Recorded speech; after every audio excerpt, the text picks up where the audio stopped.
السلام علیکم سر، پہلے تو شکریہ کہ آپ نے اتنی اچھی ڈسکشن کی.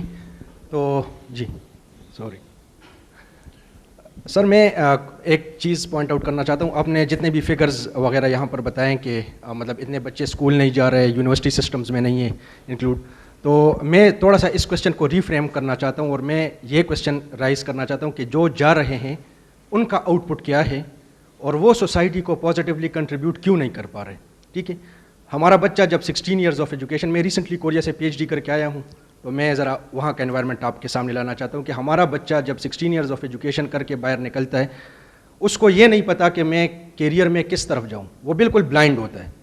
بڑے بڑے اچھی یونیورسٹیوں کی مثال، مطلب ایکسیپشنز ڈو ایگزسٹ، لیکن بات عموم کی جاتی ہے، تو عمومی طور پہ ہمارا یہ معاملہ ہے. دوسری بات یہ کہ فیلئر کا ان کو اندازہ ہی نہیں ہے. فیلئر جب وہ سامنا کرتے تو آج کل ہم نیوز میں مسلسل دیکھ رہے، چاہے اسکولز ہے، یونیورسٹیز ہے، خودکشی، ان کے پاس ایک ہی سلوشن ہوتا ہے، سوسائڈ کر کے آرام سے چیپٹر کلوز کر دو. تو یہ اس کا مطلب ہے کہ ہمیں اپنے ایجوکیشن سسٹم پہ تھوڑا غور کرنا ہے، اس کو ریسٹرکچر کرنا ہے. ہم کیوں out of the box thinking نہیں کر رہے؟ جیسے آپ نے خود بات کی کہ جن کا حوالہ آپ نے دیا کہ 95% لٹریسی ریٹ تھا اس ٹائم، ٹھیک ہے، تو کیا ہم بچوں کو کسی غلط طریقے سے گائیڈ کر رہے ہیں، کسی غلط طرز پر ان کو ٹرین کر رہے ہیں کہ وہ جب 16 کیونکہ 16 ایئر بہت بڑا عرصہ ہے ایک بچہ آپ کو دے رہا ہے. تو اس لیے میں یہ چاہوں گا سیاسی پارٹیوں کو چینج کرنا وہ میرے بس میں، عام بندے کی بس کی بات نہیں. ہم چونکہ یہاں پر اکیڈمیا ہے تو میں آپ سے یہ ایکسپیکٹ کر رہا ہوں کہ اگر تو اس پہ آپ تھوڑا گائیڈ کر لیں کہ اس حوالے سے آپ کیا ویژن رکھتے ہیں امیجن پاکستان 2030 میں. اور دوسرا یہ کہ اس ویژن کو انشور کرنے کے لیے out of the box thinking کے لیے کیا آپ فورن ٹیلنٹ کو جو باہر ممالک کو دیکھ کے آ رہے ہیں، کیا آپ ان کو انکلوڈ کرنا پسند کریں گے کہ وہ آپ کو آؤٹ آف دی باکس کچھ مشورے دیں؟ کیونکہ یہاں پر ایک چیز میں نے محسوس کی ہے پاکستان میں کہ جب آؤٹ آف دی باکس آپ کوئی بات کرتے ہیں تو آپ کو تھوڑا سا فورس کر دیا جاتا ہے کہ بھئی ایک معاملہ چل رہا ہے، بس اس کو چلنے دو، ٹھیک ہے، اس کو نہ چھیڑو. تو یہ چیزیں میں چاہوں گا آپ اس پہ تھوڑی روشنی ڈالیں. بڑا ویلڈ آپ کا کوشچن ہے.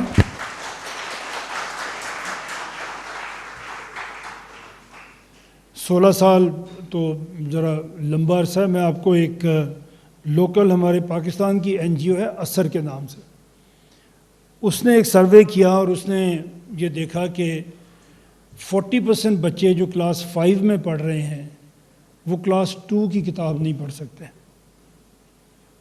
ہم نے تو ابھی بات کی جو آؤٹ آف سکول ہیں، ہم نے ابھی بات کی جن کی سٹنٹنگ گروتھ ہے، یہ وہ ہیں جو سکول میں پہنچ گئے ہیں اور 5ویں جماعت تک بھی پہنچ گئے ہیں. آدھے سے زیادہ بچے 5ویں جماعت تک جاتے جاتے اسکول چھوڑ دیتے ہیں. ابھی ہم نے ان کی بات نہیں کی، لیکن یہ وہ بچے ہیں. حالت ہمارے ایجوکیشن سسٹم کی یہ ہے کہ وہ کلاس 5 میں پہنچ گئے اور کلاس 2 کی کتاب نہیں پڑھ سکتے، اینڈ دے آر 40%. آدھے ایسے بچے ہیں تقریباً کہ جو 5ویں کلاس میں آ کے دوسری کی کتاب نہیں پڑھ سکتے. یہی ڈیفیشنسی جو جہاں سے شروع ہوتی ہے یہ 16 سال تک بھی چلتی ہے. ضرورت اسی چیز کی ہے. ایک مضبوط بنیاد آپ کی اسکول نے رکھنی ہے. آپ یونیورسٹی کے ٹیچرز بیٹھے ہوئے ہیں، they will second me and they can rectify me if they want. سب سے بڑا پرابلم جو یونیورسٹیز میں آ رہا ہے وہ یہی آ رہا ہے کہ بچے جو یونیورسٹی میں آ رہے ہیں ان کی بیس ہے ہی نہیں. جہاں سے آپ شروع کرنا چاہ رہے ہیں یونیورسٹی والے، وہ وہاں سے شروع ہی نہیں کر پاتے کیونکہ بچے اس لیول تک پہنچے ہی نہیں ہوئے. تو یہ کون کرے گا؟ یہ کوئی NGO نہیں کر سکتی. گورنمنٹ کا بوجھ صرف گورنمنٹ اٹھا سکتی ہے. یہ نہیں ہو سکتا کہ 2-4 لوگ ملیں اور وہ انقلاب لے کے آ جائیں. انقلاب لے آئیں گے بٹ وہ انقلاب گورنمنٹ کے سسٹم کے اندر لانا پڑے گا. ہمیں سرکار کے اسکولوں کو دیکھنا پڑے گا، ان میں کیسے آپ کام کریں گے. اور وہ ابھی میں نے آپ سے بات کی، KP کے اندر 32,000 سکولز ہیں اور آپ پشاور میں بیٹھ کے ایک سیکرٹری صاحب اس کو چلانے کی کوشش کر رہے ہیں جو نہیں چل پا رہے. پنجاب کے اندر 60,000 سکولز ہیں، نہیں چل پاتے.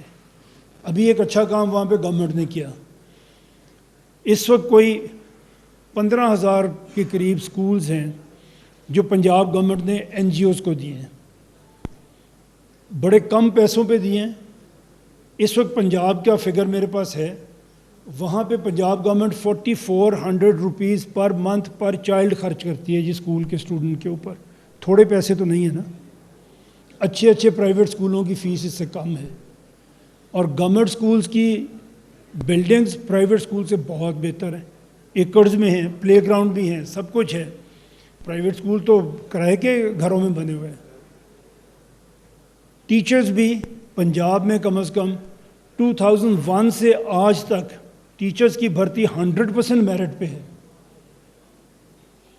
لیکن پڑھائی نہیں ہو رہی نا, کیونکہ اتنا بڑا جو نمبر ہے اس کو لاہور میں بیٹھ کے آپ نہیں چلا سکتے. آپ کو صوبے چھوٹے کرنے پڑیں گے.